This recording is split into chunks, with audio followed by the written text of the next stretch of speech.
Bonjour Julien, Bonjour Fred. tu es là en vacances à Biarritz et on a Ouais. pu échanger depuis quelque temps là, sur tes passions, Ouais, tes écrits et tout ce que tu fais et tout ce que tu vas faire. ouais. Et je me demandais si tu prévoyais pas d'écrire un livre sur toutes ces idées et ces théories très intéressantes que tu as en psychothérapie. Oui, ça fait partie des possibilités.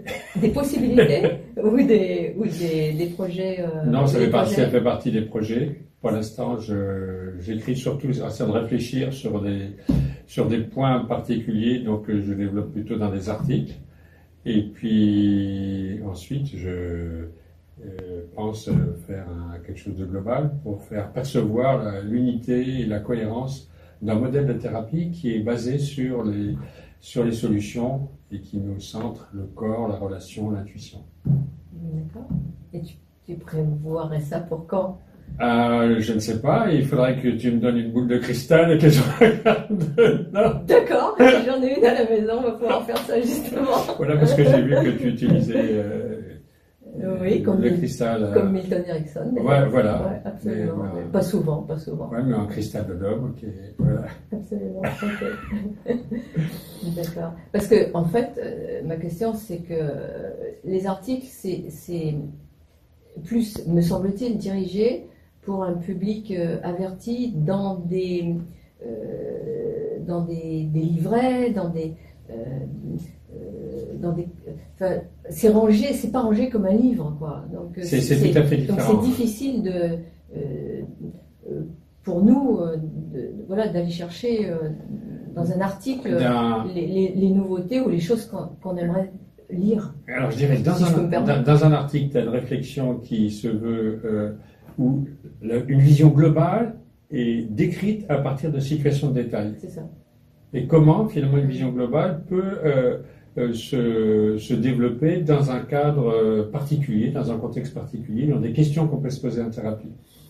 La vision globale est une vision à l'inverse, dans un livre, on pourrait dire, c'est essayer de décrire ces paysages généraux à partir duquel a pu se construire cette vision globale, qui pour moi est la vision ericksonienne, c'est-à-dire la compréhension de toutes les difficultés que les êtres humains peuvent avoir à partir de la vie, c'est-à-dire des solutions, et non pas à partir des problèmes, c'est-à-dire du monde de la survie. Et nous, lecteurs, on pourrait lire à partir d'un livre qui condenserait tout Voilà. ça, puisque un livre, finalement, c'est un recueil Ouais. de différentes questions un peu Voilà. éparpillées, quoi. Voilà. Donc, Mais c'est moins basé sur des détails, mais c'est plus basé, à mon avis, un livre sur la capacité de percevoir les grandes lignes. Oui, Hein, mais c'est après, ça. à nous, les lecteurs, d'aller chercher Voilà, dans les articles. Voilà. C'est ça. Parce que, du coup, ce serait plus logique pour nous, thérapeutes lambda, quoi. Oui. Merci. Merci Fred. Et bonnes vacances. Je te remercie. Ouais. Et puis au cours de ces vacances, là, on a travaillé un petit peu ensemble sur des cas précis Oui. que je t'ai montrés, Ouais. parce que tu pensais que on pouvait extraire de ces cas des éléments pour les théoriser justement. Oui. Si Ça me paraît très, très intéressant. Donc, on a travaillé sur 4 cas cliniques qui ont été filmés. C'est des personnes que tu as vues en thérapie. Et ce qui me paraissait très intéressant, c'est que, c'est filmé. 2, dans ton travail, tu fais preuve de beaucoup d'intuition. Et ce qui est intéressant, c'est justement de pouvoir comprendre qu'est-ce qui se joue dans la thérapie, dans l'hypnose thérapeutique, et à quel moment va émerger les solutions et des changements de perspective.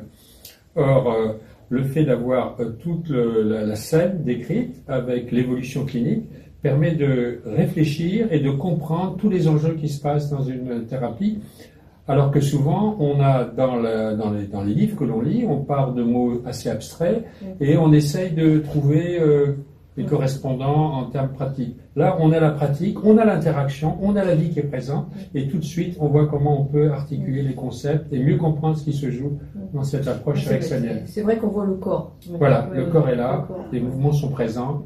C'est vraiment très intéressant pour ça. Ok, alors d'accord. Et puis alors du coup, on a prévu aux Journées hypnotiques de faire un atelier ensemble là-dessus, pour voir un petit peu ce que ça va donner et puis ce que vont en penser les spectateurs. Voilà, là on a choisi, enfin moi j'ai pensé que ce serait intéressant et on en a parlé, de travailler sur une des situations cliniques et qui est une situation qui est vraiment très intéressante parce qu'elle permet de comprendre à travers ce que l'on observe l'importance de la relation dans la thérapie et de comprendre que tout changement passe par la relation et par cet accordage relationnel. C'est certes, c'est sûr. Ok. Voilà. Merci beaucoup. Bonne journée, Fred.